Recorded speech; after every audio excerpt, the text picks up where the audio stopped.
Hi everyone, we'll be starting soon. So if you're joining us live from somewhere outside of KL, remember to tweet at KIXES if you have questions. All right, we'll be starting in a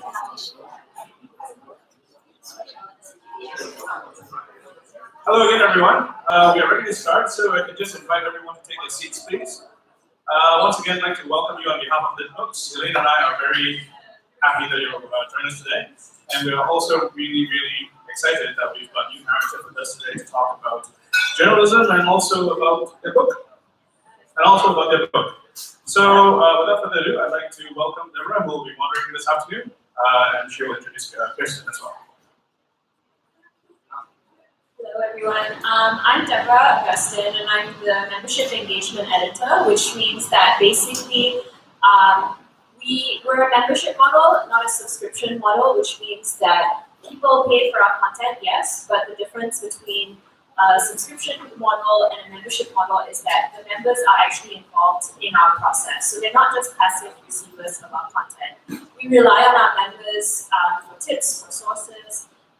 They've helped us with some of our projects, like our audiobook, which is going to be a selection of some of the articles in our first book that we'll be putting online. And we wanted to do that for people who maybe can't access a book. And yeah, so we're going to do that online. And we had our members actually volunteer to read articles for that. And so that's been a huge help for us. And we've often found that members are really willing to pitch in and help us out in places that we're not able to do things like transcribe our podcast, for example. So everybody in our team is actually working part-time, including Kirsten, but I think this basically takes away your life, right? Yeah. She's the editor-in-chief, one of the founders of New Naratif.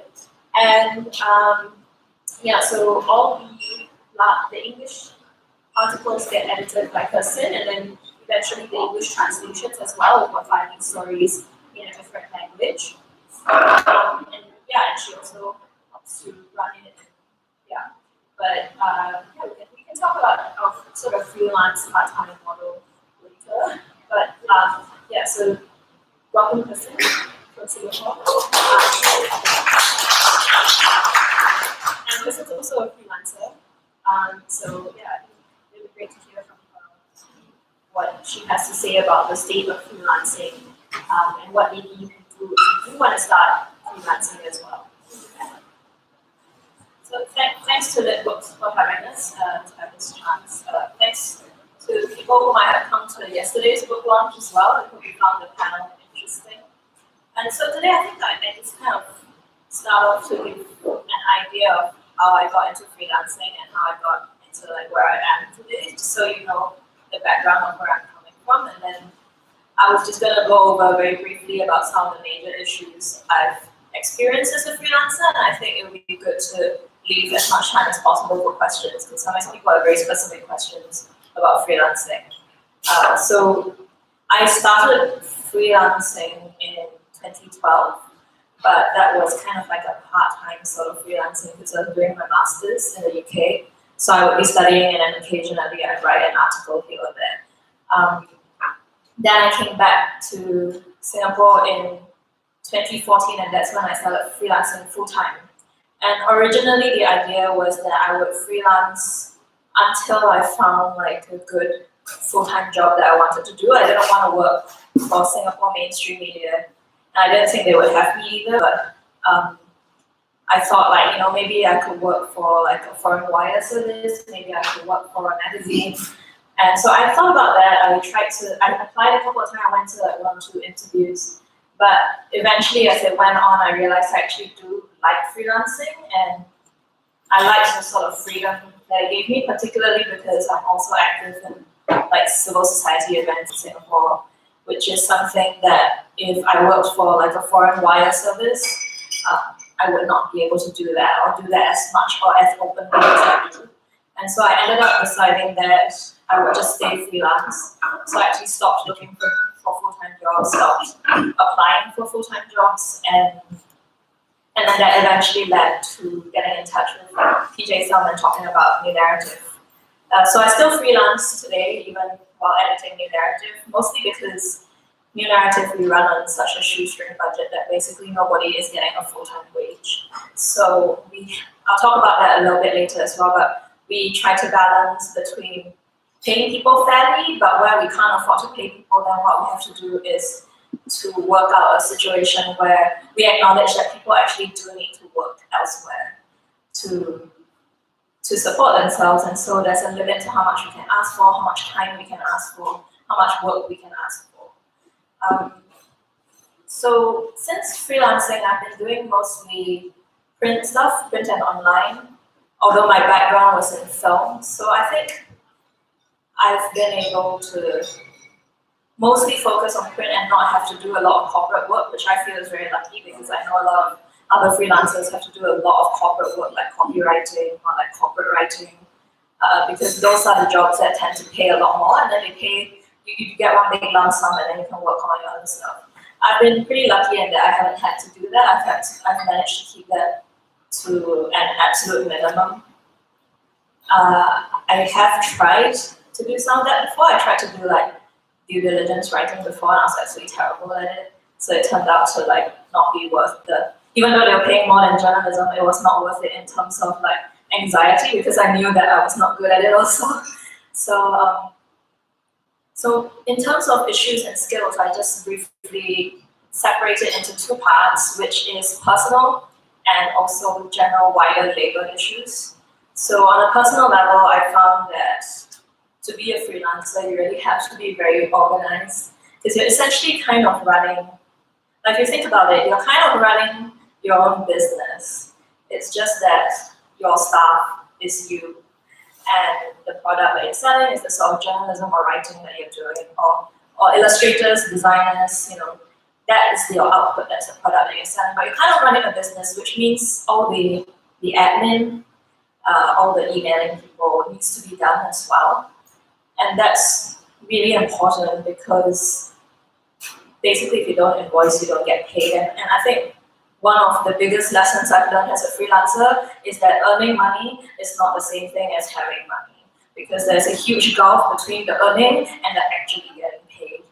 And I feel like that's not emphasized enough in journalism schools today. I actually feel like a lot of journalism schools that I know of don't have this component, and they probably should teach freelancing as a model, especially when more and more journalism students are going to graduate and find themselves having to freelance. You know, a full-time journalism job is not that easy to find these days. It's easier to get one in Southeast Asia, I think, but like especially if you look at the US and UK markets, it's getting harder and harder to have and retain a full-time journalism job. So I think journalism students should learn about freelancing as soon as possible.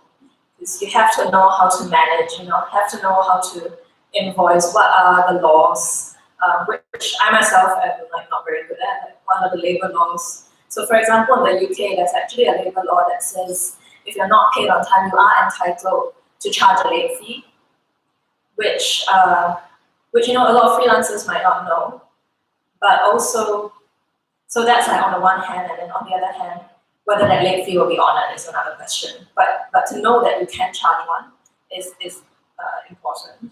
And the other individual issue is then the time and task management. So I did this talk with like high school students at a job fair once, and I said I'm a freelance journalist, and they said, oh, so you know you just work on like one story at a time, and then like every time you say it to a freelancer, there's just some sort of like hysterical laughter, because nobody works on one project at a time. It's laugh to death. Everybody has to have multiple things going. Because again, because of the gap between earning money and having money, you need to have things happening at various stages. So you need to have a story that you're working on, a story that's probably already been published, a story that's been invoiced, and then actually money coming in. So you need to constantly be balancing that so that there's cash flow basically. And this becomes particularly important for freelancers, of which there are an increasing number, who literally live hand to mouth, paycheck by paycheck. And then the last thing that I really noticed, and I think we don't often talk about, is the self-care for freelancers, because you are actually working in a generally quite isolated environment. You don't really have colleagues in that sense, like in an office.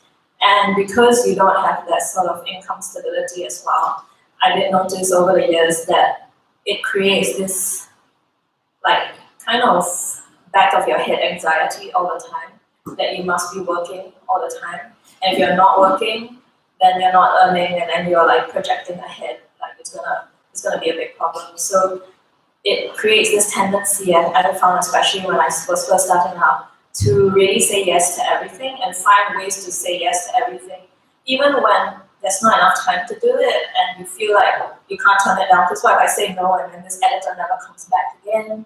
Or what if I like offended them and then they like strike me off the list as someone worth working with? So I think that that's definitely a struggle. You constantly feel like when you get offered something or you're asked to do something, you feel like, oh, that's money coming my way and I shouldn't say no to it. And learning to be realistic about how much I can actually do is something that I've had to learn. And learning to say no to particular jobs is also something I've had to learn. The other thing I had to learn is to know how much I want to be paid before a job is worth doing, which I still struggle with because I constantly, again, don't want to turn things down. And like, as an individual, I find asking for money really awkward. And so I've had to learn to like actually write back and be like, no, this rate is too low for like my level of experience, the stuff that I can do. And to learn that that's not boasting. I'm not like being arrogant and boasting about like I'm so great, but to be able to say, look, I've got X amount of experience and you want me to do this for $50, that's not happening. And to stick by my gun. So that's something that I've had to struggle with and I still struggle with. One of my first paid jobs was writing short reports in Singapore, for which I was being paid like $10 or $20 a piece. And at the time, it seemed so kind of astonishing to even be paid to write that I was willing to do it. I did it for like a year. And I got away with it because I was doing it while I was studying. So it was like, it was pocket money on top of the scholarship that I was on. So it wasn't like money I actually needed to pay the bills. So it was okay, but in hindsight, that's not necessary. Like, that was not a necessary thing for me to do. And the trouble is that there will always be young freelancers who feel like they have to do it. But it doesn't even make sense, right? For $10 or $20 a piece, like, if it was a story that I had to do that ended late at night, the taxi fare would already be more than the story. So like, just even on a pure business basis, that didn't make any sense, but I didn't. And I think that sort of sense of like, oh, it's great to be paid anyway, is how we enable these sorts of like really exploitative low fees to be paid. And there's always somebody who's willing to do it. Then that becomes a problem that's perpetuated in the industry. And that brings us to the labor issues, so the broader labor issues. So for example, I mentioned the late fees in the UK. A lot of publications, freelancers have reported that when they tell the publication there's a late fee, they just ignore it, or they say we don't pay that. And that kind of banks on the fact that you're not really going to pursue it any further, because what you're going to do is sue them, then like the amount that it costs to like get a lawyer to sue them might actually work out to be more than the amount of money that you're owed. And then so like a lot of freelancers just can't be bothered. That takes up so much time where you could be working on something else. It also doesn't work for like a freelancer like me working for a UK publication. So the UK law says they pay late fees, but if they don't pay the late fee, what am I going to do from Singapore? Like, do I hire a UK lawyer to sue them for me? Again, that doesn't make any sense. Like, it's not worth my time and money. And so that's an issue that freelancers face all the time because as an individual, there's very little power to actually, press or demand things from publishers, particularly those who are much bigger than you. I've also seen publications that are really prestigious pull this sort of thing on freelancers, and few people are willing to speak out because you don't want to be blacklisted, right? Like if it's a really important international newspaper, you don't want to be blacklisted. You want your byline in that paper because there is some level of credibility and prestige attached to being published by that paper. And so you're kind of more willing to hold out, hoping that they will pay you, than just saying, I'm not working for this place, because you want that byline. So I feel like some places exploit that as well because they know that freelancers want to be published in there. I've had, apart from late fees, I've had like editors ghosting, which means they just totally disappear. So I've had cases where I pitched a story and the editor was like, oh, that sounds interesting, tell me more. I follow up, I tell them more, and I never hear from them again.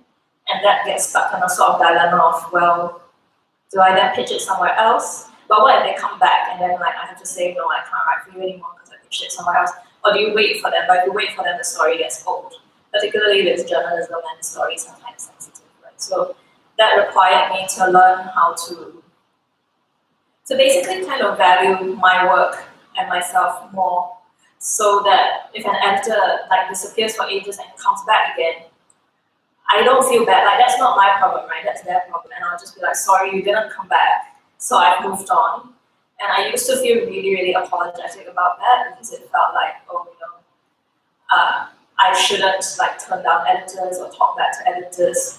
It's like this idea that the editor is the boss and I can't talk back to my boss. But then I've had to learn that as a freelancer, yes, as an editor, you have some authority to like edit my pieces and have requirements.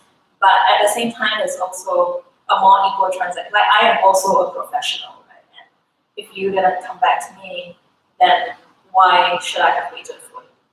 So that was something that I've had to learn. And I think, I don't know, I haven't like, actually studied or looked at the numbers on it, but I feel like this is also particularly something that I've heard from friends that women struggle with. Particularly like female freelancers struggle with asking for more money, asking for things, turning down things, just because we've been so socialized to be obliging a lot of the time. Things that like, I've seen things that like male freelancers just do, and I'm like, wow, you're not shy to do that, because I worry about that all the time, and then you just came out and asked for it. And so on the one hand, I think that's really something on an individual level that we have to deal with. Then of course there's like lack of protections and safety nets, and that affects different freelancers in different ways. So as a freelancer, I have no health care plan, no retirement plan, there's no such thing as sick leave, which is why again it's so popular now for employers to fire full-time staff and hire them back as freelancers, because you're not required to provide any sort of the employment protections that a full-time staffer would get. So that's something that you kind of then have to make your own plans for. But for friends who are conflict reporters, it becomes even more dangerous, because as a freelancer, you're also not entitled to things like job insurance. So I've known journalists who were told, oh yeah, sure, you can go to Syria and bring us a story back on spec. And on spec means they've not commissioned it yet. You go, you bring the story, and then they see how. So you could go, come back with a story, and they're like, gee, they don't want it. And in the meantime, you're like getting shot at in Syria, right? So that did push freelance journalists, particularly war reporters, to set up organizations like the Freelance Frontline Register, where they basically get together as a collective and push and advocate publications to take on policies where they say, even if you're a freelancer, we will buy you the insurance, we will do this or that. Because without these protections, it's pretty dangerous. What if you go into Syria and you get kidnapped, and no publication will say they're responsible for you because you're a freelancer? So they're like, oh, nobody, like on paper, you don't work for anyone. So we've seen freelance journalists, get killed. Like James Foley was a freelance journalist at a time when he got decapitated. And he was lucky that there were publications who came out and were like, oh, he works for us. But a lot of others, and especially young freelance journalists, had been told. I heard a lot of these stories that they were told to go into conflict zones on spec, and there was no insurance and there was no guarantees. So there's been a lot of push in the conflict reporting area from freelancers for better protections, to take on better protections. So these are like the main issues that I've recognized, and when we started New Naratif, we tried to bring that experience into how we run New Naratif as well, because we knew from the beginning that we couldn't afford to hire full-time staff. So essentially everybody we hire will be a freelancer in some way. They were like part-time for us and then work elsewhere. So we had to figure out how we want to treat them, because I didn't want to be editor-in-chief of a publication. Like after having talked so much about how I've been treated as a freelancer, I didn't then want to be the chief editor of a publication that would do the same thing to other freelancers. And I knew that, particularly for our journalism section, our research section, we work with a lot of academics and researchers, but I knew on the journalist section, we would have to rely heavily on freelancers because we couldn't afford, and we don't plan to hire full-time staff or full-time staff writers. That's not the model that we want to work with. We do want to work with freelancers. So we had a lot of talks about what is the ethical way of working with a freelancer? What are the issues that freelancers face that we can model as a behavior of this is how we can do it, and it is possible. So for example, we committed from the beginning that we would definitely pay, because a lot of publications, when they first start, they're like, oh, we can't afford to pay you now. So like maybe write for us for a bit, and then like when we get exposure, and then like when we are a bit more set up and we get some like VC funding or whatever funding they get, then we will talk about payment. And it doesn't make sense, right? Like you don't open a Yong Tau Fu store and then like call the supplier and be like, I can't pay you for the fish bowls now, but maybe like when my business is 1 year old, then we like talk about the fish bowls.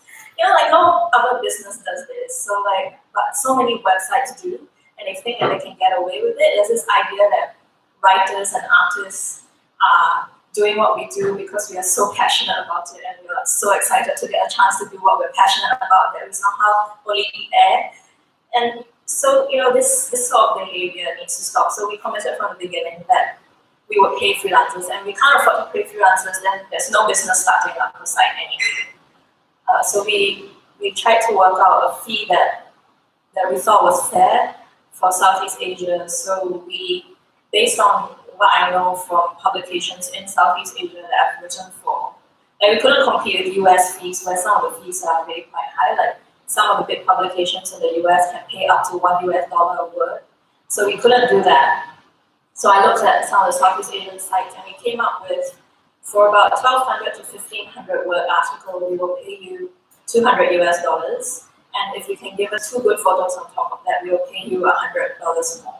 So in total, you will earn $300 for a story. And if you translate that story, we pay for translation at US 7 cents a word. So this was a fee that we came up looking at, what other people were getting for their job in Southeast Asia. We didn't do photo essays for a long time because I thought that photos, we have to pay for photos, and I thought a photo essay would cost a lot. Then talking to friends who are photographers, they're like, look, if a photographer has already gone out on this trip and they do this and that, then they came up, they suggested that a fee for about like 10 photos in a photo story would be, $300 as well. So that's how much we pay. And then on the comics side, our illustration and comics editor works out what she thinks is fair within a budget. So we have like a per article budget of about $450, which is the 300 and then extra for their translation work. And so our comics and illustrations editor, using that as a gauge, works out what is fair. So if we can't afford to pay you more, then we will ask a bit less of you, so that we compromise and make sure that everybody feels like they're doing things fairly. So building from that, we then also had a policy of never asking anybody to work for free for us. So we do have, so even like when the members volunteer with us to do the audiobook and stuff, we can't afford to pay for that, but we barter. So we say, we can't afford to give you money, but we'll extend your membership. Or if you weren't a member with us, we will give you a membership. Because we came across students who couldn't afford to be New Naratif members, but were really keen to be involved and support some way. So they said, as a student, I might not have money, but I have time. So perhaps I could do this for you. And then we give them a membership. So there are these ways that we work. We committed to paying on time as well, because one of the really big problems was that freelancers were just never getting paid on time. The longest it took me to get paid for a job was a year. And it was just like, I don't know, I was reduced to writing an email to the magazine going, look, I understand you told me last time that you have cash flow problems. If you are now currently working in the dark in the toilet, I will understand, but I don't think that's what you're doing, so please pay me now. And it took like a year to get paid. I have a story that was published in January last year that I'm still not paid for because the publication went under. And they went under and they did not honor the fees that freelancers were supposed to be getting. I don't know if they paid their full-time staff. I imagine they probably, everybody had to take some sort of severance pay, right? But as a freelancer, I have no severance pay, so I just never got paid. And it was like a 3,000-word essay that I had to research, historical stuff, and just never got paid. So that sort of stuff happens to freelancers all over the world all the time, including in Southeast Asia. Then we decided that we will pay on time. So we are a really small outfit. Our managing director, PJ, also edits our research section and does a lot of grant funding stuff. But he also pays people. So he has to personally make all the transactions. We got it down to if I forward him an invoice, he usually pays within 1 or 2 days, which is way faster than most other publications that I've worked for. The only other publication I know that pays so promptly is the Splice Newsroom, which covers media startups in Southeast Asia. So they also pay really promptly. And I think it wasn't surprising to me, but it was surprising to PJ that the fact that he pays people within a day or two attracted such a huge response. He was like, why is this a big deal? If you invoice, of course you should get paid. But then on Twitter, freelancers are like, oh my god, I got paid in a day, and I can pay my rent now. And he was just really shocked at how people were thinking that this was a really big deal when it's actually really basic that you get paid for the work you do. And it really showed that it's not a glass there. I thought it was a glass there. And it really showed that this is what the treatment of freelancers is. We are so used to not getting paid. We had one freelancer write on Twitter that she calculated all the money that she was owed. And the only people who had, one of the few people who had paid us was us, paid her was us. But she was owed a total of 17 months worth of rent in unpaid invoices. So this really kind of affects people's lives. And I would argue that it's even though we're not conflict reporters, this is a matter of safety. It really affects mental health and the way that we work when you are constantly worried about whether you can keep the roof over your head, whether you can buy food, whether you can pay for your kids to go to school, whether you can make that car payment that you need to go from job to job. It really affects the way that people work. And how can you do good work if you're constantly wasting so much time chasing invoices, sending emails? Because that's admin, right? That's in a company that's there's an accounts or HR department that follows some of these things, but a freelancer has to do it all themselves. And it really sucks up a lot of time and energy doing all this stuff. So we committed to paying on time, and then we committed to making our terms very clear. So on our website we have information from contributors that specifies when you publish with us, these are the things that we can do with your work, and these are the things that you have. So writers and artists still have copyright over their work. So they grant New Naratif, I think it's a 3 months exclusivity period where at the time we can publish it and we might be able to do content swap with some other networks. But after 3 months, you can, if after 3 months someone comes back and says we would like to republish this, then they work it out with artists and journalists, and that's not on us. And if they would pay the journalists extra to republish it, that's great, So we don't hold on to it.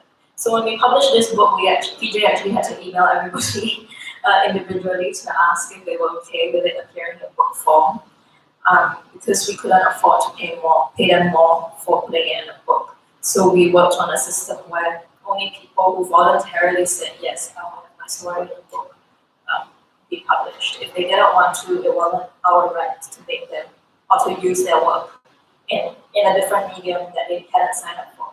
Because at the time, this is a collection from our first year. So in our first year, there were a lot of things that we were learning, and we hadn't put up all these terms and conditions yet. So we said, well, if we hadn't put up the terms and conditions, then we cannot assume.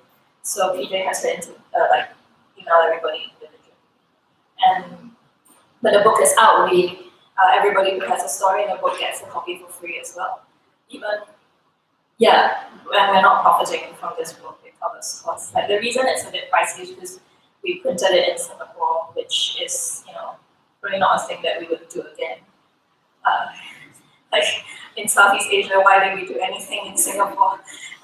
But it was because we knew the publisher, and he was extremely helpful in helping publishing groups navigate things. So we would get questions from booksellers and book buyers, and we would have to forward it to the publisher and be like, "What's this deal with me?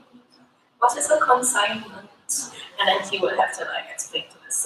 So in a way, I feel like it's money well spent just for his hand holding.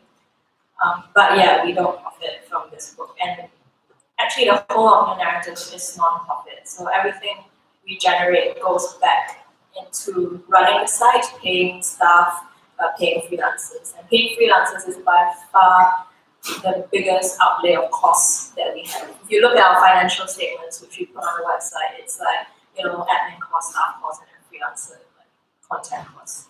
Because we publish $52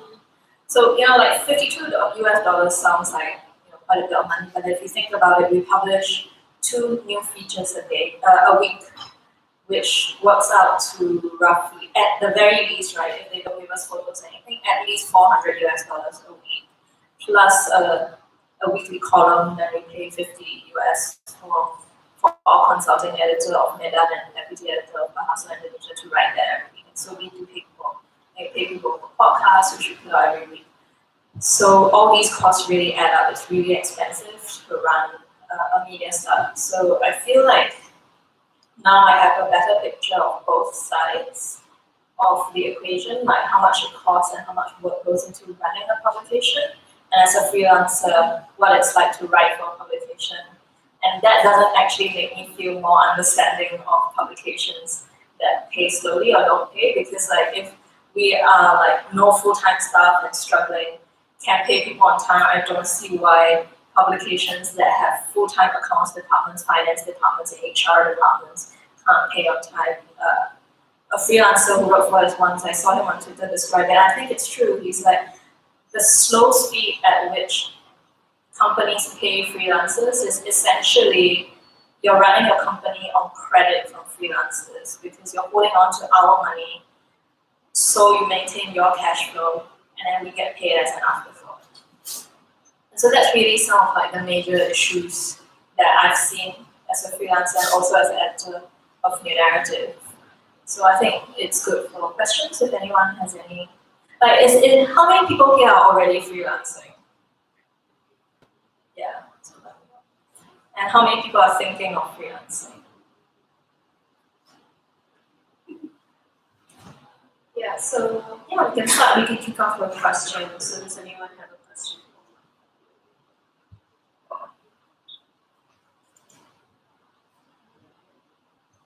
So first of all, thank you for really selling the lifestyle. So that's great. Now everybody wants to be more. I'm Alia. I'm a freelance really. So I kind of survived freelancing because instead of having several articles on hold or whatever, I do different things. So I write, I translate, I do voiceover sometimes, I also do music sometimes, I also dance. So I do a whole bunch of things. So if one well runs dry, this also moves. It's not a question per se, it's more of a very recent experience I had that pertains to money. So I'm trying to get a piece of land. So I need to apply for a loan.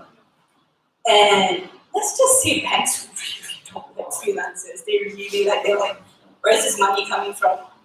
I don't know, I sell crack. Like, where do you think this money comes from? And I'm in a very fortunate position where I have some retainers, so I earn relatively steady income month to month. But even that's not enough. So what I have to do now is I have to set up a company where I kind of pay myself. So it's just this extra layer of paperwork, even though it's the exact same amount of money cash flow going in. It's just that now there's somebody paying me, even though that somebody is myself. Like I'm paying myself. So just like a note for like future planning, because this wasn't mentioned earlier. Among the many things about money we have to worry about, a big thing is banks, and banks really want to see some sort of like. Yeah, and if you're Malaysian, setting up an enterprise or a sole prop is super easy, as I found out. And just set up a bank account, just like pay yourself there. And don't be like me and have like 10 years worth of money going into my personal account for nothing. But it does not count for anything for the banks. Yeah, I think that's a good point. And yeah, because then you said you don't have a retirement fund when you're a freelancer. So I think one of the things that you need to think about when you go into freelancing, especially if you're freelancing full time, is to either pay your own EPF payments monthly or set up a private retirement scheme that you can deposit money into, because you should be thinking about the long term thing. Yeah. Anybody else? Yeah, I think the retirement fund thing is a real headache for me. I'm trying to figure out what to do about that now, because the other thing about freelancing is that I'm very scared of locking down money. So I've been asked, like, why don't you have a fixed deposit thing? I'm like, yeah, but what if I don't get paid for 6 months and then I need the savings? So like, I can't fix deposit it, because what if I need it now? And I've had that. I've had experiences where I had $200 left in my account, but I was owed like $20,000. So it makes me really paranoid about locking down money. But the bank thing is true. I can't get a credit card because they're like, you have no credit rating. And I was like, isn't that good? Like, doesn't that mean I don't owe money? And they're like, yeah, but we don't know if you. And I was like, okay, so like I can't get a credit card, so I don't think I could get a house loan either. Yeah, all these sorts of things. Setting up a sole proprietorship is really easy in Singapore as well, but the banks are still like, I don't get it. Why do you? Yeah. And side hustles, definitely. I teach sex ed.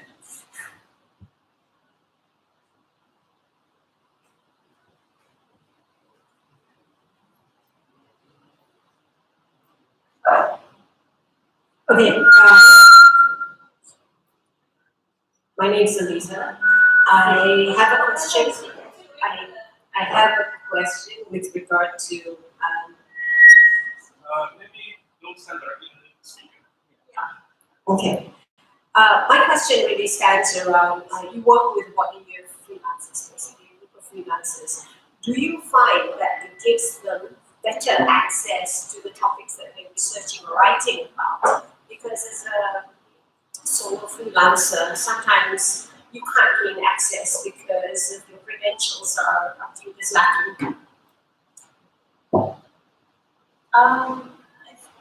It varies from context to context. I understand that like in Indonesia, access is not so much a problem. Like in fact, our deputy editor for Bahasa Indonesia once remarked that sometimes she worries that like people just talk at her so much that they don't understand the implications of what they're saying to a journalist. Like, do you really want to be saying that to me right now? In Singapore, it's a lot harder. Access is very difficult. I tend to be okay depending on, because when I freelance, I will like, when I write in a query, I will say what publication it's for. And I find that people really find that important. Like if I've tested it, right? Sometimes I write in and I don't tell them what publication it's for, and then they actually come back and ask, or they ignore me. But then if I'm like, oh, I'm working on this story and it's for the Guardian, then suddenly like everybody wants to like be in the Guardian. So it really varies, I think, from country to country. Just because of the stories that I cover. So personally, as a freelance journalist, I cover like politics and human rights stuff. And I found that for those sorts of stories, it really doesn't matter if you're a freelancer, I think governments just don't want to talk to you about that sort of stuff.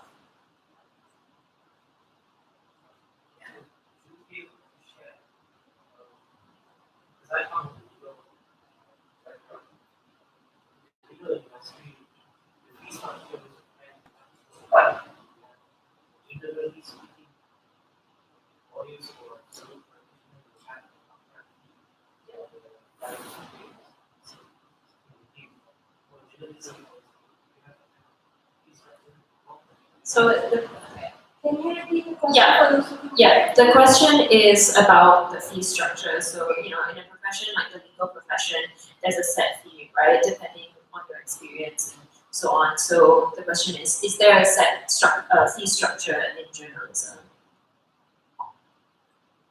no, there isn't. As far as I know, there's which is why there's also, it's also possible to see a lot of people undercut each other and things like that. Especially, and I don't really think that people deliberately undercut each other. I think it's because sometimes we just don't know what the actual market really is. Like, I know that I've probably inadvertently undercut people before because I didn't know what the market rate was, and I ended up working. So there was once I spent a weekend working on this job for what I thought was a decent amount of money because and it just turned out that I thought it was a decent amount of money because I was so underpaid before that this seemed like an okay amount of money, but it was actually a fifth of what people should have got. Like, I told another friend, he's like, why do you do that? I would charge like 5 times more.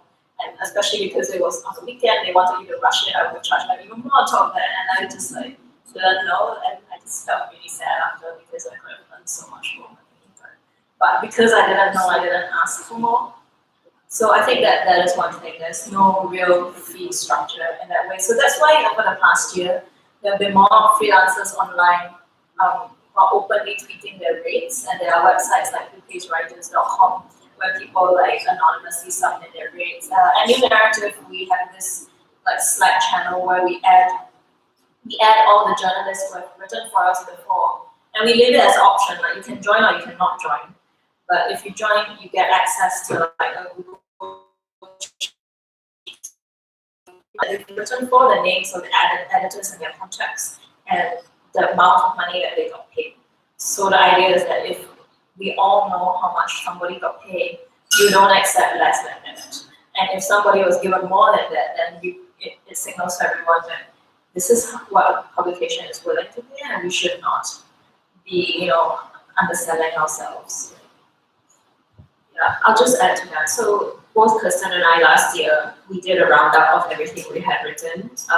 And with each link I shared, Kirsten shared as well, how much we were paid for each article. And I was paid in US dollars or Singapore dollars last year.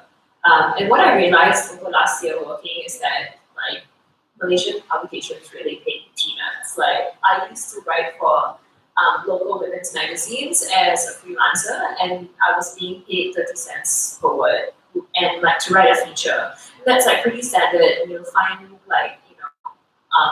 notices for freelancers all the time for women's magazines here because they're all owned by one company, and then and that's the rate. And I think so. I talked to somebody else, and she said that really the minimum should be about 50 cents a word. And even so, I was paying my paychecks for those articles, which I would call people and ask for quotes and stuff like that. It wasn't just Google research. I actually had to find sources. Were under 400 ringgit for a feature article, and I think the one way that I have been able to ask for more is just freelancers being willing to share information about rates. So I think it's a really good practice for freelancers. It helps everybody to share your rates and to talk to each other, because somebody was approaching me about writing an article, and I asked Kristen, do you think this is a fair rate?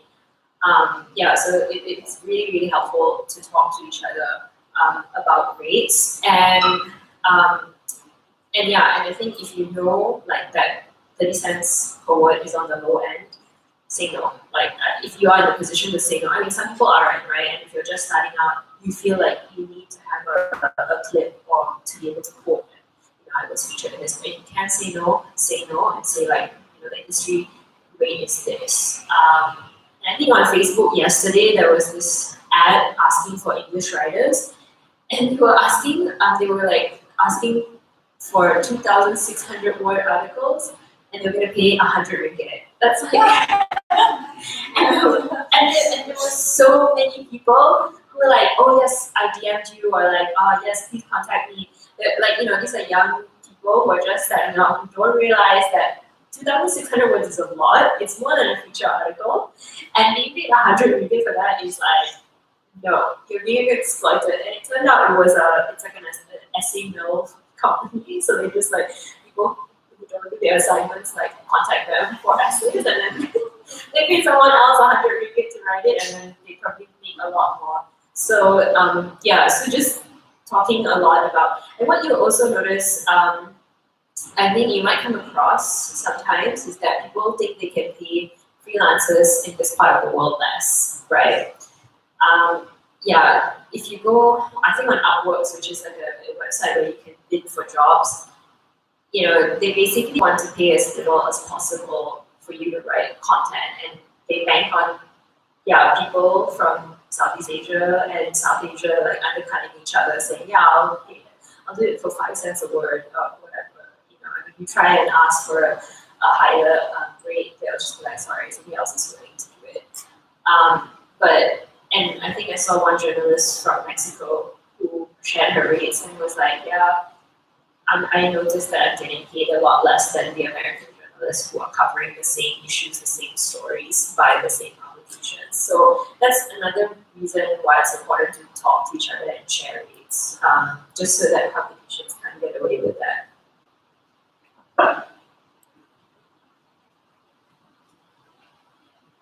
Thanks, Deb. I'm Lee. I just wanted to add on to that because it's very close to my heart. There's also another website called contently.net, and it has a rates database. It's structured a little differently from who-page writers because these are people who submit the job, the time of the job, the format of the job, the word count, the pay, and how they pay plus notes. And then from there, they generate a rates calculator. So you can actually invoice, or you can pitch with the rates as well. So I find that really helpful. And related to American and then Western journalists, I think it's really important to remember that a lot of them come here to do the work that we can do. So be mindful. The sharing of rates is absolutely, I'm 100% with this. But what I'm not okay with sharing is information to Western journalists for free when I'm the expert in the topic. So being mindful of the fact that most of the time these people are making a lot more money than you and asking you for your info. Hey, can you hook me up with someone who can do this thing? And I'm like, what are you doing? Can I do that? I will do it. Because we are the experts of our region. I literally saw one white journalist tweet on Twitter to presumably her Australian friends, because she's Australian, saying stuff like, hey guys, you should really try moving somewhere else to be a journalist in like Southeast Asia. It's really working out for me. But don't come to Jakarta, because that's my turf. And we pointed out to her, like, are you a colonialist? Like, you don't get to choke. This is you like, and this is my turf. Like, who are you talking to? These other white people you're encouraging to come here? We have so much writing talent here. The people, we don't even think we're worth it. We give out information for free every day. So talking to your friends about rates reminds you what you're actually worth. Because we downplay ourselves a lot. But we have very specific information in a lot of different fields that a lot of journalists are hoping to come and hang out and pile in indefinitely and then make money off us. So just be mindful of that while you're doing your writing. Because it is a fact that these white people do get paid more than us. And it's our English is just as good, if not better, honestly. Sorry. Contently. It's contently.net/rates-database. It's here. So it's contently.net. /database/rates. The other thing about Contently is, so I did a job once for a company that used Contently. The good thing about Contently is that when they commission a job, the money is already deducted from the company and it goes into escrow. So when the job is filed, Contently pays you automatically. So it's a system that some companies sign up to to manage their payment system for them, which actually works. And I think that's a good model to think of. Like if you've commissioned something, the money should go to escrow because technically you've already spent this money, and then the money gets paid out.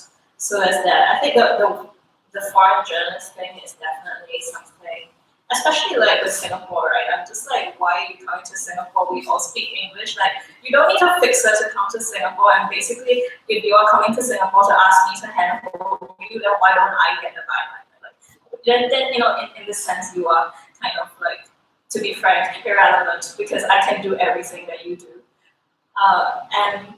And that happens a lot, you know. I do kind of struggle sometimes with how much I want to share because I feel like there is importance in like solidarity and supporting each other. So to a certain extent, I am very willing to share. I am extremely willing to share with foreign journalists who write about Singapore the sensitivity so you don't end up in jail.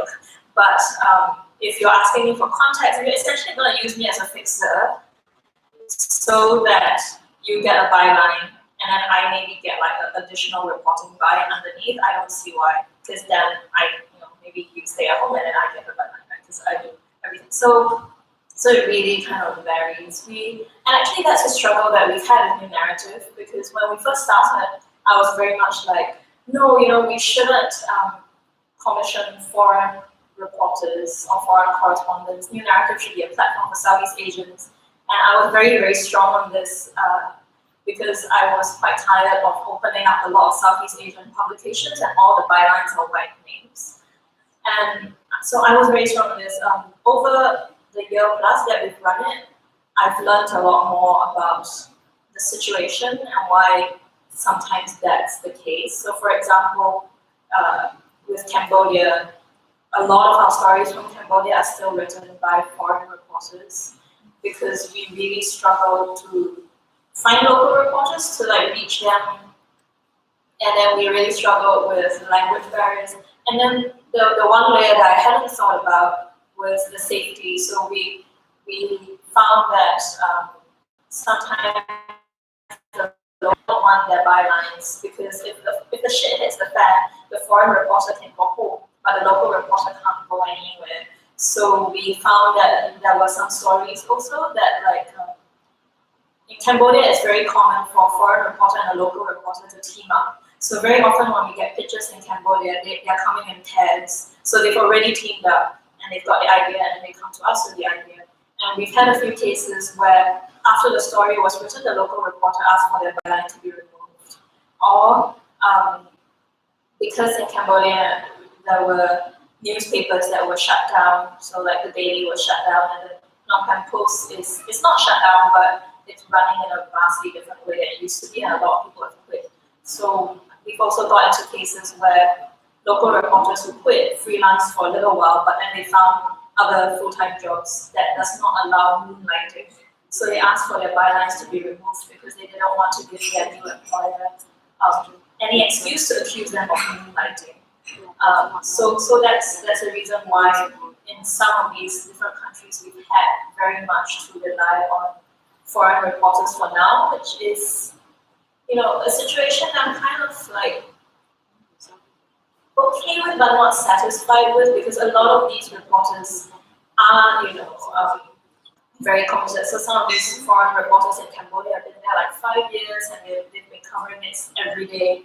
And they really do know their stuff and their work is very, very good. So there's that, and we are happy to commission the good work. But then we started thinking like, what more can we do then? If it's language barrier, if it's outreach, how do we combat that? So in the Indonesian context, we have our deputy editor of Bahasa Indonesia, who is actually not Indonesian herself, but has been there for a very long time and speaks Indonesian fluently. So her job actually is to translate and edit. So what that allows us to do is, if language barrier is an issue for getting local writers, then we opened up our process so that now freelance journalists can pitch to us in Indonesian, and our deputy editor basically translates and edits the story from Indonesian to English. Then I edit the English one, and then she goes back and translates all my edits into Indonesian, all my questions into Indonesian, and sends it back, and we go back and forth like that in 2 languages. So quite often you will open like, because we work on Google Docs because we're so spread out, you open a Google Docs and there'll be like comments that's like in English and Indonesian, and we work that way because we decided that it's really important that it's all integrated and not like, we didn't want like new narrative English edition and new narrative Indonesian edition and then them running separately. We wanted it all to be together so that even if you write in Indonesian, the end product will be published in English and Indonesian, so that people can see what's being said in languages that you might not otherwise get to read. And since we started doing that in Indonesia, we've really seen it take off. We've seen so much good content coming.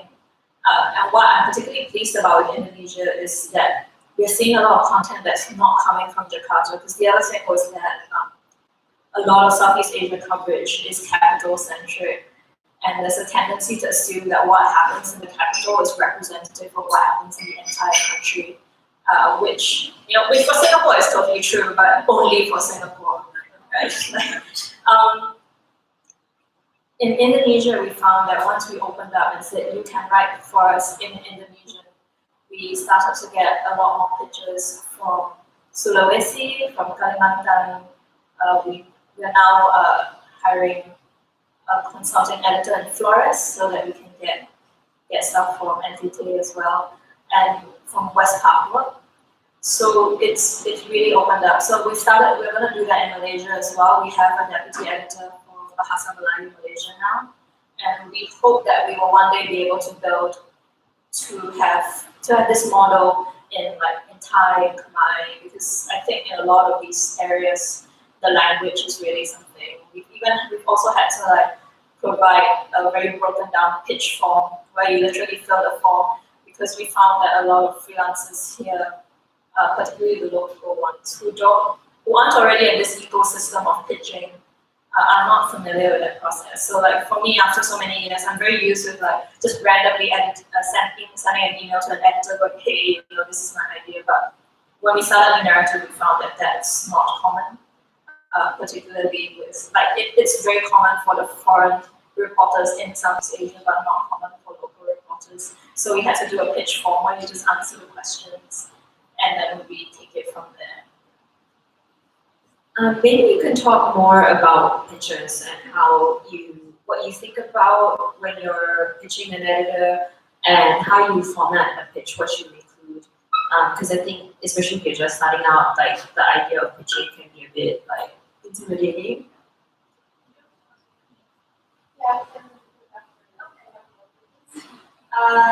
So I think definitely the first thing that I do is make sure that the idea actually fits the publication that I'm pitching, because so I actually look at the publications and I think about the sort of style and the sort of stories that I've seen them cover, and so that when I pitch it, I'm like, this is something that I can envision being on your site. Because if it's something that you can't envision being on the site, then what's the point, right? The editors judge pitches not necessarily. They do look at the quality of the story, but not just the quality of the story. The story could be very good, but if you're pitching refugee story that's really hard-hitting to a lifestyle magazine, your story could be very, very good, but it just doesn't fit the tone, our editorial direction. So that's the first thing I think, that it has to fit the editorial direction. And then I just kind of give a summary of what I want to cover. I give an idea of what access I have, and I try to also explain why I think this is interesting to that audience. So I don't have a particular sort of template or format that I follow. I just kind of usually write 1 to 3 paragraphs of what it is. And then as it goes on, if it's an editor that I'm more familiar with, it becomes more and more informal. So sometimes, if I'm very familiar with the editor, it'll just kind of become so more formal that it's hey, I have this story about activist JLP1 not, and it's like that, because if you're very familiar with, each other and how they work, then it becomes much easier to talk.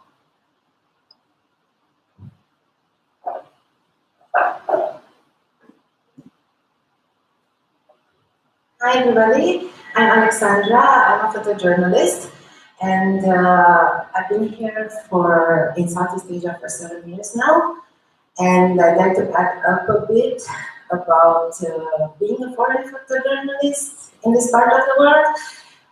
Okay, so I totally agree about the language barrier and all that for writing, but for me, photography is a universal language. And I also feel that, and I don't know why, that's actually my question, why aren't there more stories going out, photo stories going out from local photojournalists in the area? And because there are so many subjects, like I love being here just because there are so many things that I'm interested in documenting, and I'm more interested in documenting like social issues, environmental stuff like that, and it's an endless amount of stuff to document. So why isn't there more content as photo speaking coming out from the local photojournalists? And there are quite a few freelancers here, which I know. Then also, yeah, about the whole pitching thing, I feel that somehow over the years, and that's the most important thing for me, that I managed to build this kind of relationships with these editors from publications that maybe they're big or maybe they're small, but those editors are people that I can work with nicely, and there's this relationship building between us, and also they pay a fair fee, which I like the most, and also I like the way the publications write, so I like the content.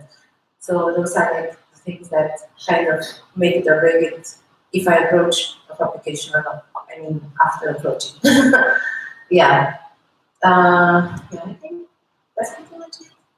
Oh yeah, and also for me as a foreigner here, and then this is the right audience to ask it, but I wasn't able to ask anybody this question so far.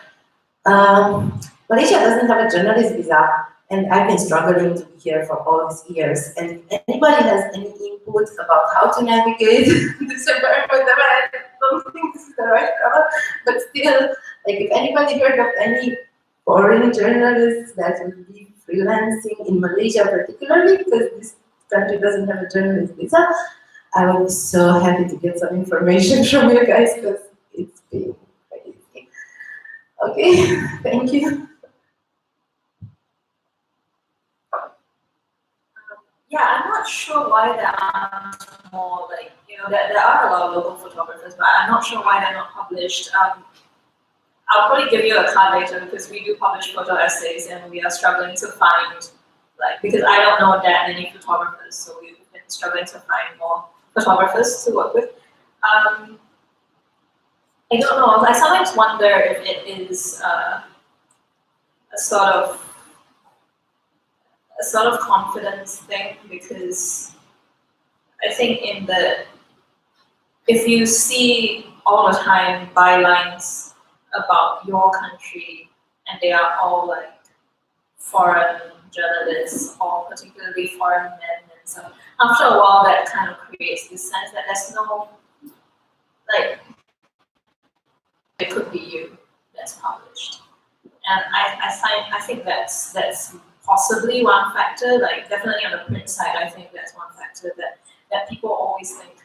So, I've met journalists in Southeast Asia who are like, oh, I'm a fixer, and then they're always fixing for other journalists, and then when you talk, it's like, wait, why are you a fixer?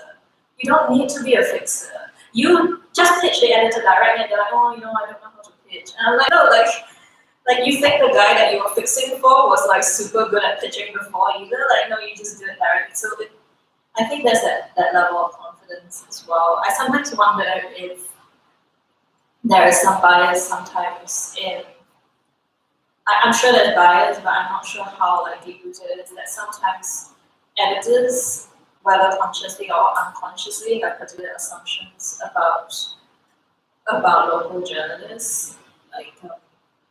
I've occasionally met editors where when I talk to them or I interact with them, they never say it to my face, but I kind of you don't actually really believe I speak English, do feel like there's some sort of inherent bias that just because I'm Asian might not be as good.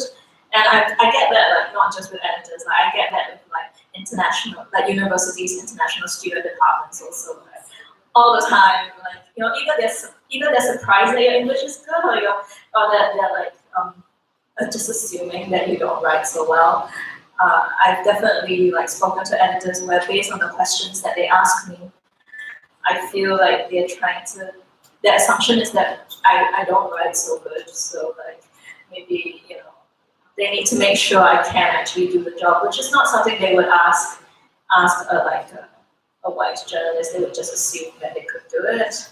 I definitely had like when I went to do my masters, I was the international student department kept emailing me for like the first few weeks I was there, because they kept saying I had to go to English remedial. And then I had to like write them this like super long email, which I deliberately used like the biggest words that I could to kind of be like, I am not obliged to attend these additional remedial classes because my standard of fluency. Like, I tried to make it as bombastic as possible to make it super clear that I speak English already. And that goes into editorial departments as well, and where this belief, the stereotype is so widely known. I had a friend who used to work for newsrooms in the UK who said to me, like, to be absolutely brutally honest with you, after you finish your master's in journalism in the UK, you will find it very difficult to get hired in a newsroom in the UK because they secretly don't think you speak English. And yeah, so like Singapore actually got struck off the UK's list of English-speaking countries. So like to go to the UK, you have to take TOEFL now if you're a Singaporean. And it's just like colonize like, yeah. I think I just add on as well. I think maybe part of it is like the stories that big publications want to commission about Southeast Asia. We published a photo essay about murals in Chiang Mai, and it did have this preamble about how Chiang Mai is an ancient city, and it included like one line about how it has attracted a lot of freelancers, and because there's a lot of co-working spaces. There was like one line about it, and like the story was really about the street art that is coming up in Chiang Mai. And I guess it didn't address the junta. Oh, it did a little bit actually. Yeah, so it did mention that Thailand is under a military rule now, but it was what you might call a lighter piece that we published. And it's not like, I mean, if you've gone to the area, we don't just publish light stuff. We do publish a lot of the kind of sad and depressing stuff about Southeast Asia. But I think we made a conscious decision editorially to not shy away from publishing lighter pieces that were more slice of life, because Southeast Asia isn't just oppression, and like even in places where you have military rule or it is oppressive, there are other things going on at the same time. And I think it's unfair to paint the country as just like one thing, right? But I think when it's a foreign publication coming in, I think they have a set idea of what is interesting to their audience about that country. And so, I feel like it might sometimes, but some of the resistance to publishing that kind of stuff is that,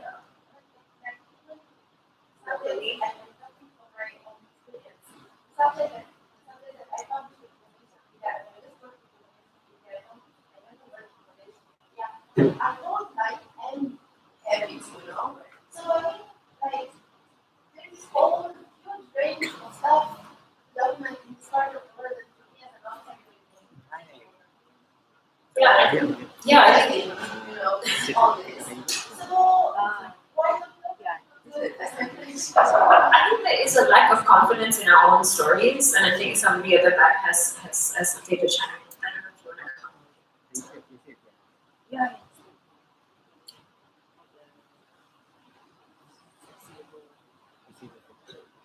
Hi, I'm Shin. Actually, I'm a photographer, and I'll try to answer the question you brought up.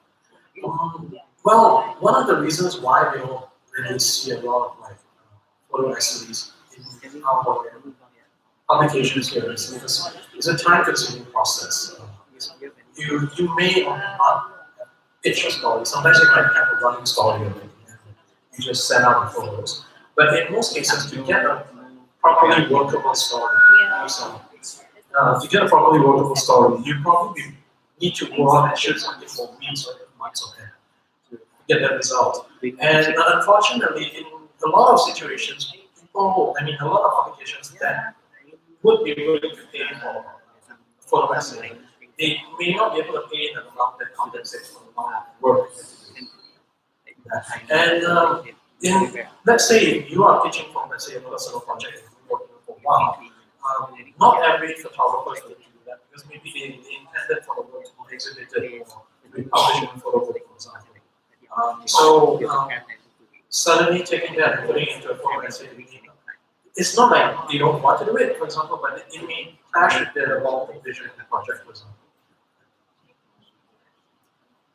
No, actually, I think I fall into the whole fixer thing because my experience dealing with photographers who are doing photo stories is the publications already have a photographer they want to assign. So if you come in and you just give them a cold card, they won't really respond to you.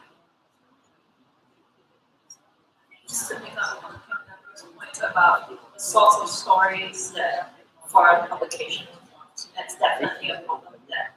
Sometimes you're pitching to an editor who either doesn't know very much about the place or the issue you're pitching from, or actually has like a fixed idea of what it is. So like, I've met Cambodia-based journalists or Vietnam-based journalists who want could I please find an American publication that doesn't think Cambodia is still just genocide. Like, that's a big problem that a lot of Western publications, they're only interested in places like Vietnam or Cambodia is the Vietnam War and the genocide, as if nothing has happened in Cambodia since. Or that anything that's happened in Cambodia since is only to be interpreted through the lens of the genocide. It's fundamentally very disempowering because it's based on the assumption that like Cambodians don't have full lives, and everybody's just like trying to pick up the pieces of the genocide, and it's very difficult then to pitch like a lot of very interesting story ideas from these places to these editors who feel like, my readers won't get that because they don't know anything about this or that issue, and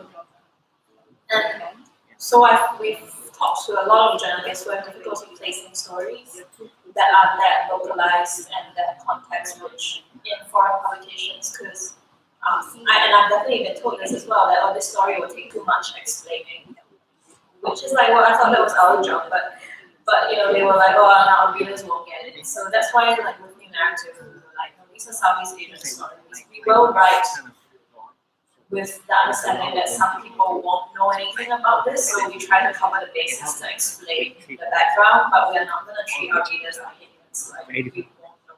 So we deliberately wanted, and like I was very surprised, like we actually got.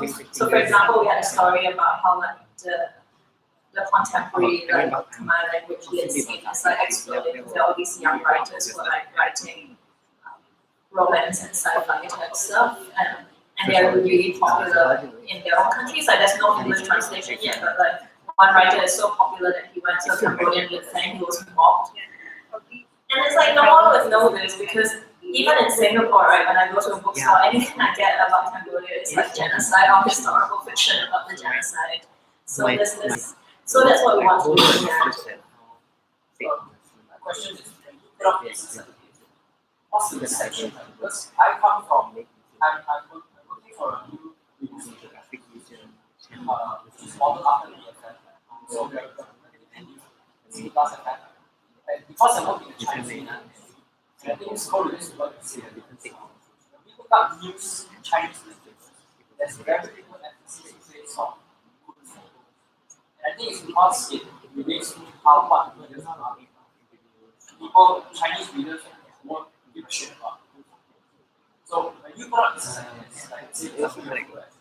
what are the essential is there a return on investment and also We don't monitor Oh yeah, so the question was what is the reception like when we publish like photo essays or when we publish these like very Southeast Asian stories. So we don't really, so like as the editor-in-chief, like to be honest, I don't look at the analytics that much. So I focus very much on each story that's in front of me has to have depth and interest and engage with an important issue or show a slice of life in Southeast Asia. So that's my focus, right? That every story that eventually makes it out to has been through this rigorous process by me. And like I've been told I asked a lot of questions. Like we've been told actually that as an editorial team, freelancers have told us that we ask more questions in other publications. And we take longer as well sometimes because there's more back and forth. So that's what I focus on.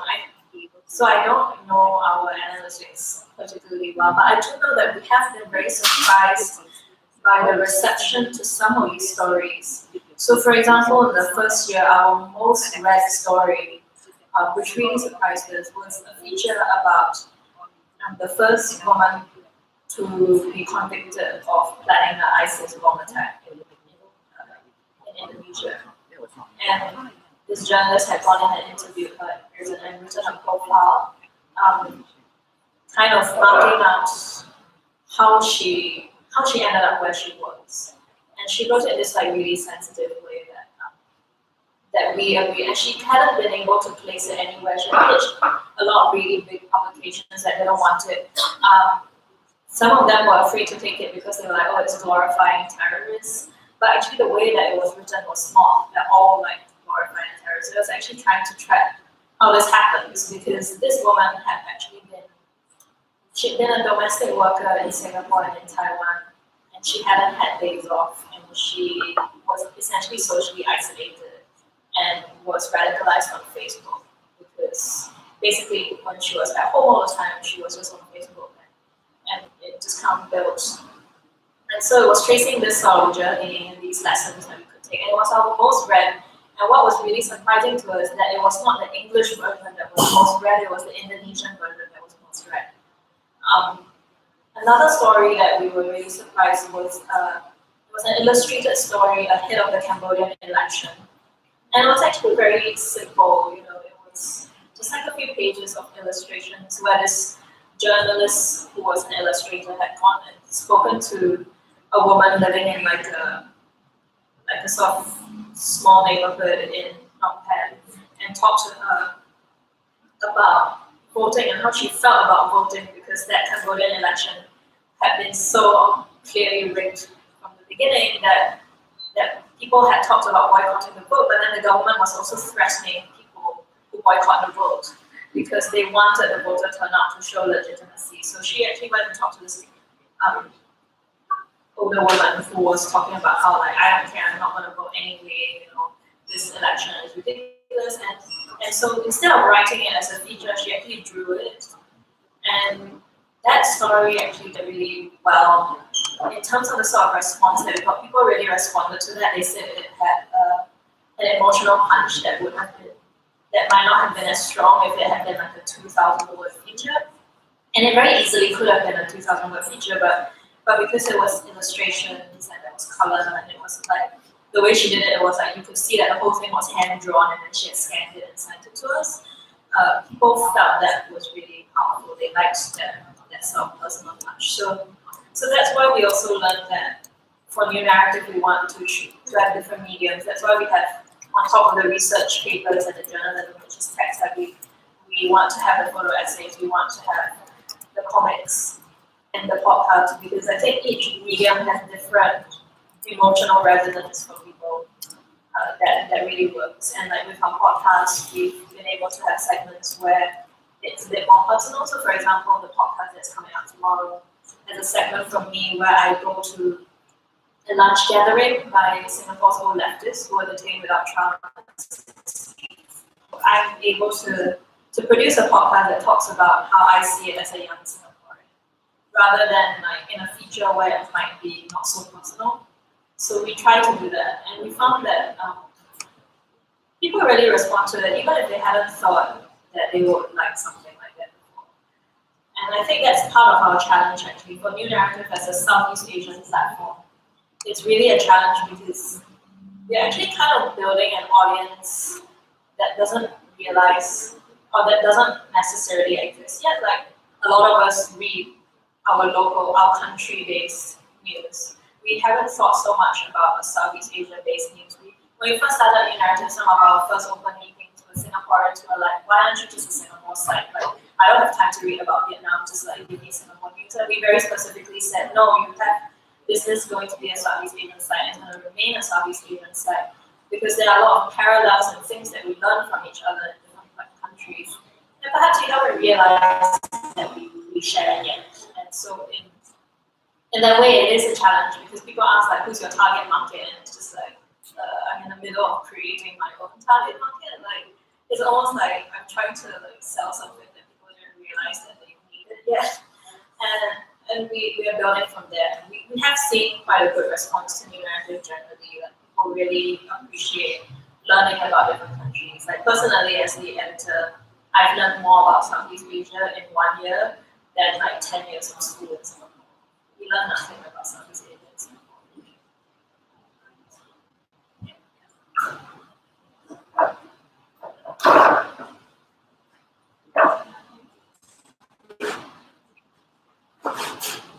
I am Yoga.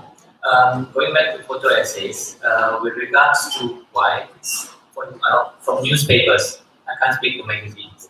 It's because it requires a lot of space. And space is always precious in a newspaper. And you would need a lot of images to do a photo essay. And the papers actually pay more for an image than they would generally for a story. Right? And sad to say, 18-year-old rates are still being used by a lot of newspapers here. So, and the photo rates have actually gone up a little bit. So say you use 10 images, that's going to actually make you more money than a 2-page catalog. So that's one of the main reasons. The other reason is a lot of photographers, when they submit their images, the captions are really, really terrible. So the editor sees this and says, what is this? They have no idea what's going on. Firstly, there isn't a preamble or summary of what the story is all about. So they actually expect the editor to try and fashion something for them with regards to the text. That's the main problem. Right? So that's one thing. The other thing is when you pitch to an editor, when you send an email, don't make it long. They receive hundreds of emails every day. And if you don't pitch it well enough to say, this is what I'm trying to pitch to you, this is the basic information, 4 paras, 5 maximum. You go beyond that, delete. That's gonna happen. Right? So as a freelancer, you need to keep it short and sweet. Another thing is, I also run a Facebook page that looks at vacancies. So you can be a member in it, right? People from various companies will post their vacancies for free. You just be a member, and if it reflects to what you are looking for, apply. But it's called joining hands. Some of you might already be on it, right? So I moderate very strictly. I have a set of guidelines and rules, and as long as you follow that, it's fine. If you transgress one time because I'm so tired of every time giving warnings, you're out. Right? And I get sometimes, why am I out? I don't bother to reply anymore. So joining hands, you see a picture of 2 hands holding each other. So give it a shot. There's a lot of vacancies every day. Thank you. I think definitely with the pitching, I would say also be very specific and clear about what it is. So like in New Narrative, we get a lot of pitches that are like, so like they use the pitch form, right? So pitch form is like, what's your story idea? And then they'll be like, environmental issues in Myanmar. And then it's just like, okay. And then that's it, right? Then like our editorial team, like, okay, what is it that they're trying to say? Or we'll get something like, oh, I would like to do something about mining in Malaysia, and then our like, okay then, and then there's nothing. So it's very hard for us to work with things like that. Like we're happy to work with first-time writers, but it's possible. Go up there. So my question is on trend for online writing. because maybe not new narrative, but other companies that hire freelancers to do online writing. I've noticed that they ask you to, I'm reluctant to say this word, but I'm going to say it, to dumb down your articles so that when your SEQ search, your sentences have to be short, you can't use long words, blah, blah, blah. Is this where online writing is going to? In your experience? Yeah, so the question was online writing and the trend, like is it getting dumbed down because like we want writers to fit particular SEO search engine optimization models? I definitely know sites that do that have like these algorithms that measure SEO and you're supposed to write to it. It makes it's really sad because it kind of takes away the joy of writing because you're like, this sentence is lovely, and then the machine's like, no, it's not. Excuse me. I think I've seen a split. So I've definitely seen a lot of sites that start and they want to do what they claim. Like there's a lot of sites that like we want to be the BuzzFeed of whatever it is, right? The BuzzFeed of Malaysia, the BuzzFeed of Singapore, and I mean, like, what they don't seem to notice is that BuzzFeed on journalism section, that also does well. I think it really is split. That because people's reading habits is not just one thing. Right? Like, I don't think people only ever read listicles all the time. Occasionally, you do seek something else out. So I've seen definitely push for good long-form journalism online at the same time as this sort of dumbing down. I think it really comes down to what is the fundamental motivation of that platform.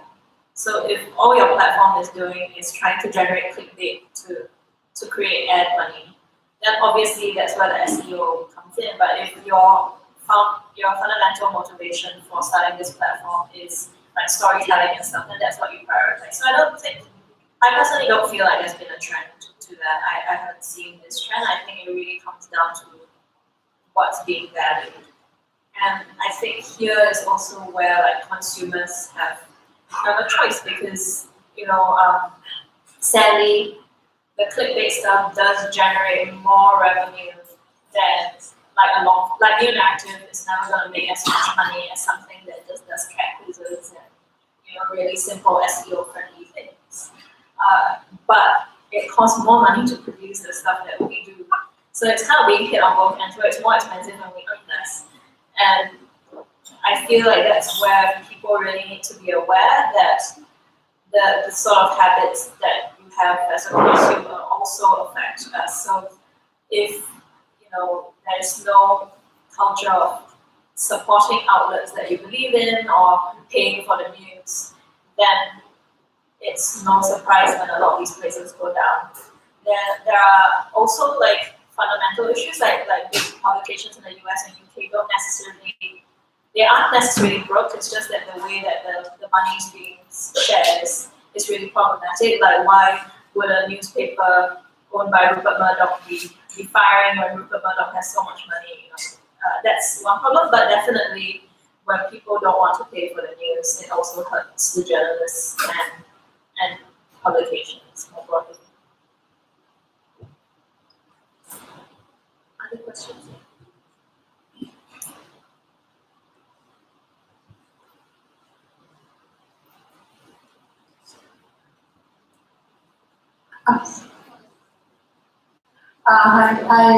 I just have one question. Maybe the photojournalist can actually answer this as well. Like, what do we do with copyright, basically? So there is this issue of whenever sometimes we're asked to take pictures for articles. So generally, articles is a given that we can't. But in terms of photos, right? Sometimes you're asked to take photographs for the story that you are writing, even though you're not actually a photographer. And they lay out, sometimes they contract form, supposed to, everything that you submit is now belonging to that publication, right? But for me, I understand from my other freelancer friends who are like freelance illustrators and freelance photographers that they don't generally do arrangements like that. So to them, it's very clear that I still hold copyright. I just let you publish it for this now. But for journalists, it's like there's a blurred line. I wonder how everyone can navigate this, especially in terms of photographs. Yeah, so that's my question. Thanks. I definitely found this was the case when we started New Narrative. Between journalists, photographers, and illustrators, I definitely when we first started discovered that journalists are the most lax about what our rights actually are. Like we don't ask for contracts. Like a lot of the writing I do, I don't have a contract for it, even though like best practice is to ask for a contract. A lot of journalists don't even ask about these things, about republishing rights and blah blah blah blah. They just like, okay, I submit, because I think as a journalist you're kind of like, this story is fairly time sensitive, right? So once it's published, like what more could you possibly do with it? Whereas when we talked to illustrators, it was extremely clear, like illustrators. So for a long time we didn't have any comics or illustrations on New Narrative because we were stuck in the legal side of trying to figure out what was a contract that illustrators would accept. Because I think in their line of work, it's much more likely to get ripped off. And like, what if I produce a comic for you, and then the next thing I know, my character is printed on tote bags and buns and stuff, right? What is my rights to that? So illustrators are very, very clear about this in ways that journalists aren't, and maybe we should be. Yeah, so I'm not entirely sure, but I think so. For us, like copyright still remains with the producer, except for that 3 month exclusive period. But definitely other publications. There were some publications where in their contract it seems to suggest that like they could edit your work after and it would still belong to them. There's an actual clause that says whatever you submit is ours. Like in perpetuity, right? So, but it's like in a standard format of contract. So it's either you sign it or you don't. Yeah. And I'm just wondering, like, do other people here, have you negotiated away from that kind of clause beforehand? I don't know if they put the same kind of contract for photographers and illustrators. Yeah, I don't know that either. Like, do photographers negotiate a contract?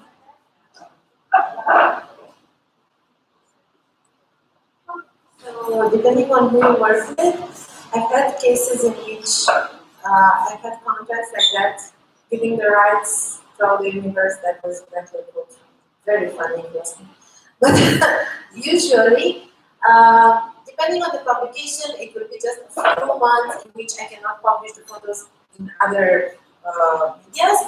But of course, the copyright of the photos is mine, and usually because I work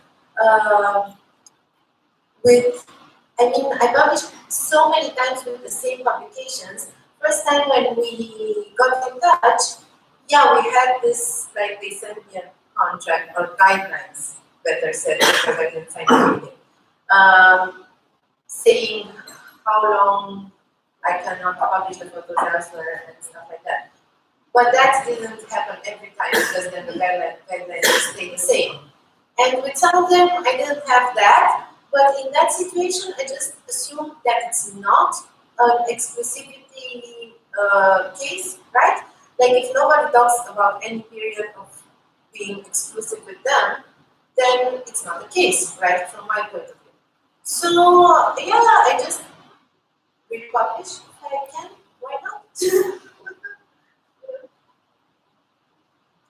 Even writers sometimes, I belong to like a Facebook group for writers, and they're based all over the world. I think primarily in the US, but sometimes writers will push back on contracts as well. Like if there are unfair clauses about like, yeah, there should be, your writing should belong to you, right? And so it shouldn't, your copyright shouldn't be taken away. And yeah, I think sometimes you feel like, oh well, I just have to do this for the paycheck. But I think it's sometimes worth pushing back and saying like, I'm not with this clause and like I would like to negotiate.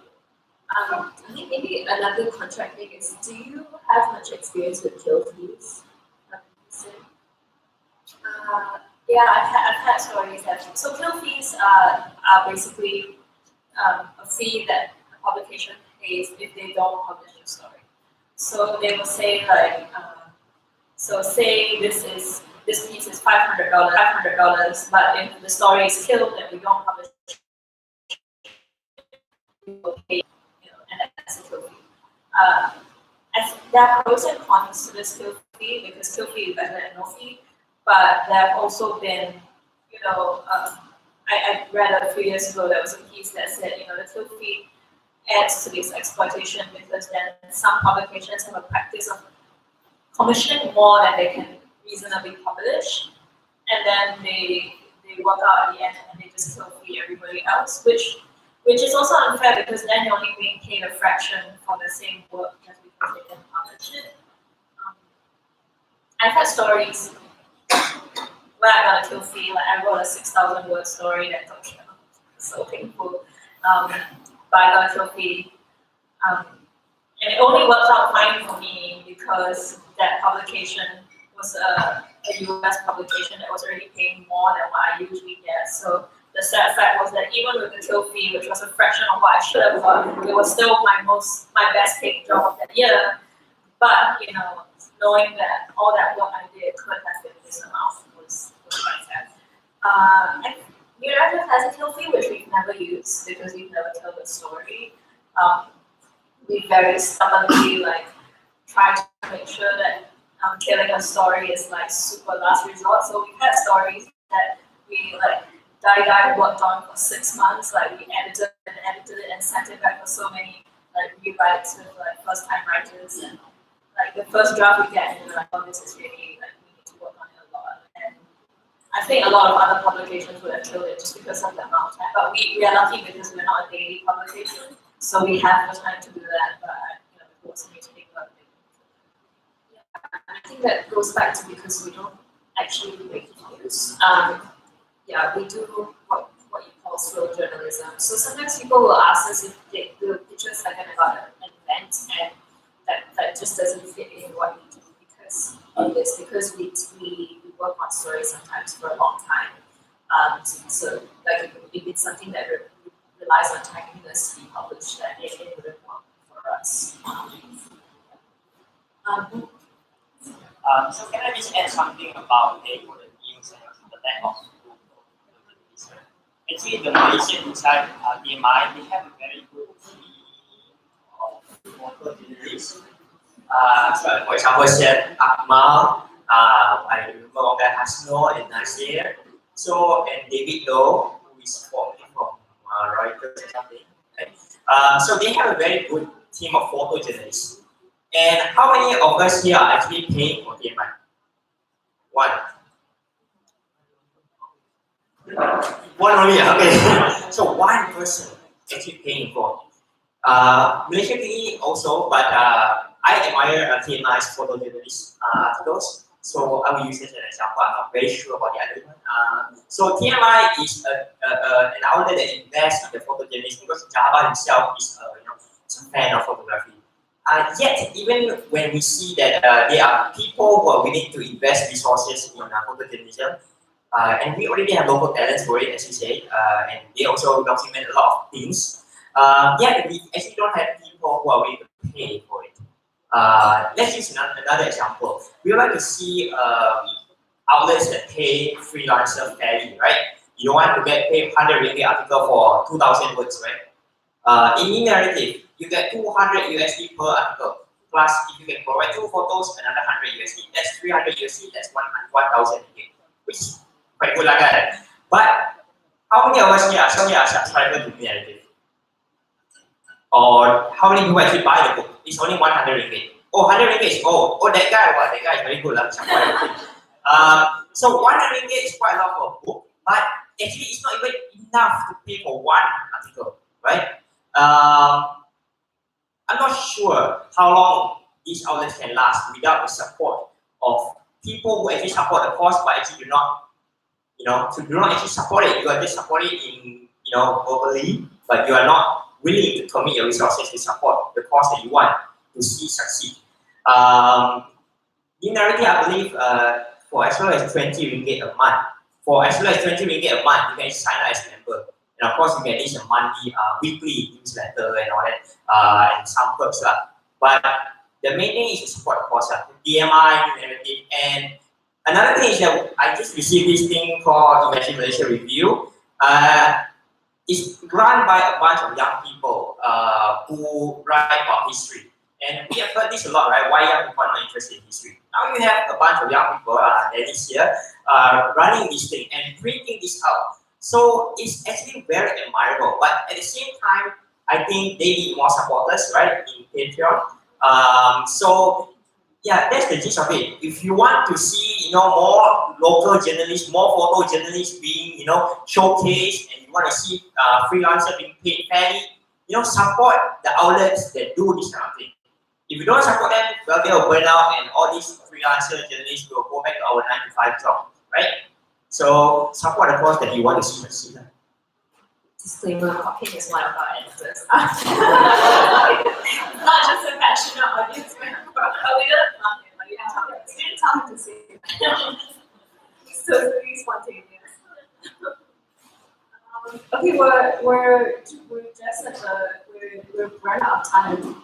So here, we can take one last question.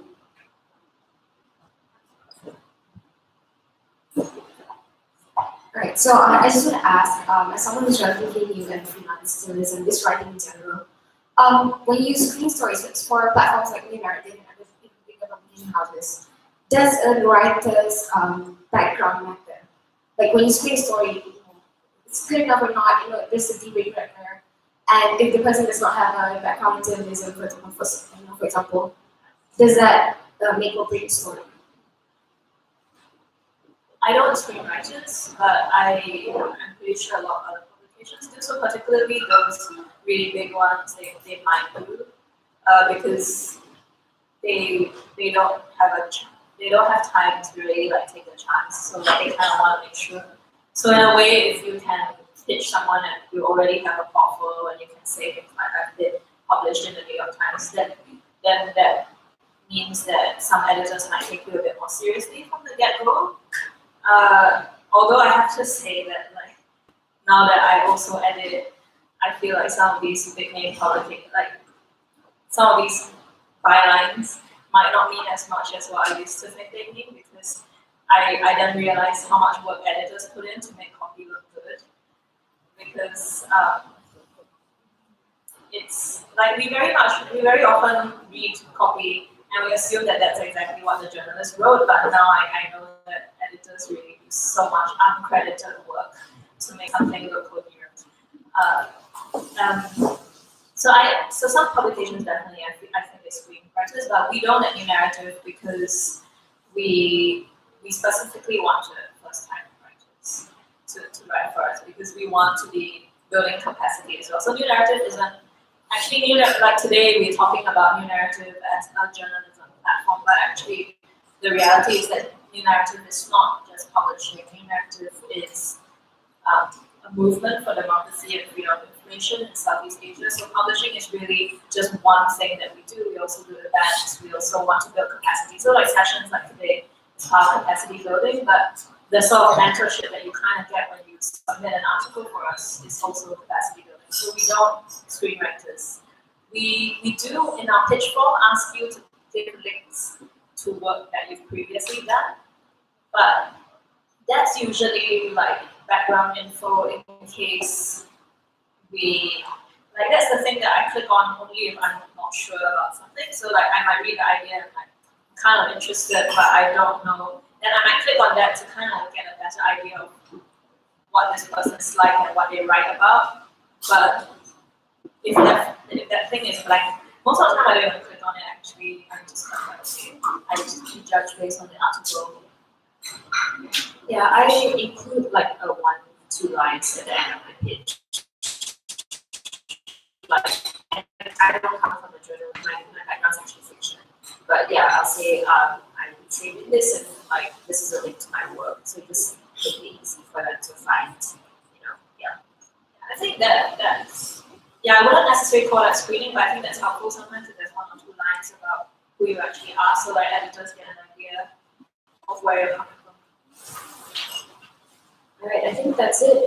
Thank you so much. Yeah.